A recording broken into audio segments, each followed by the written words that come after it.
Okay, my name is Debbie Bishop, and I am actually here working on the San Francisco-Oakland Bay Bridge on Chongqing Island in China.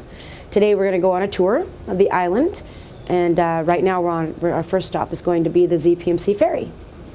Okay, so right now we're going to head down to the ZPMC Ferry. When we initially got here in 2008, it was the only way to travel back and forth between Shanghai and the island, where the bridge is being manufactured. So anytime we wanted to or needed to travel to Shanghai, that was the way that we did it. What's your official title? Administration manager. Zhouguai. Administration manager. You're speaking Chinese. How much Chinese did you know when you got here? Zero. No Chinese when I got here. How much have you picked up? Enough to be useful. Where'd you grow up? I grew up in Northern California, Redding area. And how did you end up on this project? Actually, I came here with my husband. He's on the project as well. And what's your husband's name? Malin Lindenmuth. Oh, there he is right now. He's our lead inspector, one of our lead inspectors out here on the project. We have 8 children together. I have 5 and he has 3. So we have 8 children. We have 4 grandchildren with a 5th one on the way.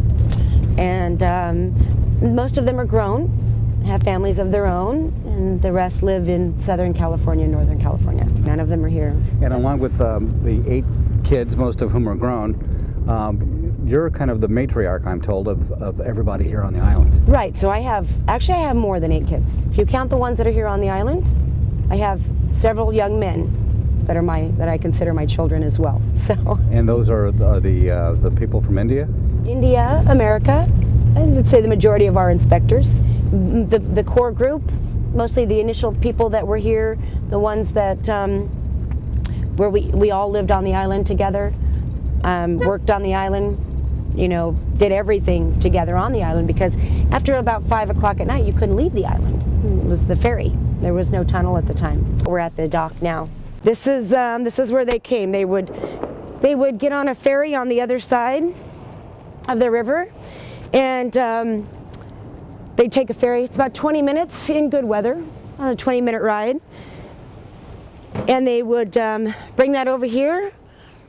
They'd get out. There'd be a van here that would pick them up and take them straight to the office. This is the boat that we took, and it could be quite an interesting ride at times. You get across the river. Even when you thought it was going to be nice and calm from here, you'd get across the river, and about in the middle, the water could get pretty rough, and it would become a pretty rough ride. People get sick? People would get sick because they lock you inside. They actually, once you get on the boat, before the boat leaves, they lock all of the doors, and they would lock you inside, and that's how we went across the ferry. You said that's one of the main reasons that when there are ferry accidents in China, that's why people die? That's why. They can't get off the boat. It's a very wide river. Some of the sizes of the ships that come down it, well, you can actually see how big some of them are. Today there's quite a few on there. You can see the shore on the other side, but it's pretty far off. It's pretty far off.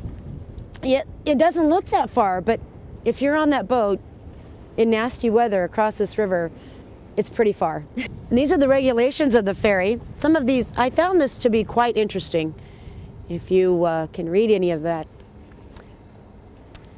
Yeah, that the foreign commissioning engineers and third-party inspectors come before the old, the weak, the sick, and the disabled.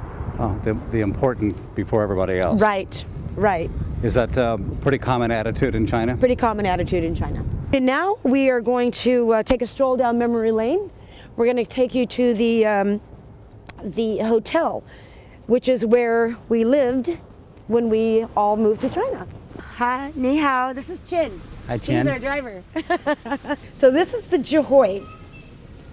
In the mornings, they would make us, well, their idea of a continental breakfast, I suppose. Vegetables, noodles, that kind of thing. We started we talked them into incorporating eggs into their menu and fresh fruit. Okay. Hi, ni hao. This is probably a typical room. Like I said, my husband and I, we lived here together, came here every night, worked together every day, sat across from each other in the same office for 9 months. But to the left, right here, these are the apartments that we actually waited for, watched them build from the ground up. Which one's your building? Let's see. It's actually like 2 over, and just to the left. This is the amazing bar. This was where, like I said, we've had many a party, many everything. They changed menus for us. I mean, everything was catered. Everything was geared towards us. If we wanted something special on the menu, they would make sure that they got it. All right, let's go back. All right, Tin. They bust their butt here every day, and we have some pretty incredible employees out here. Goodbye. Bye-bye. Say bye-bye, Tin.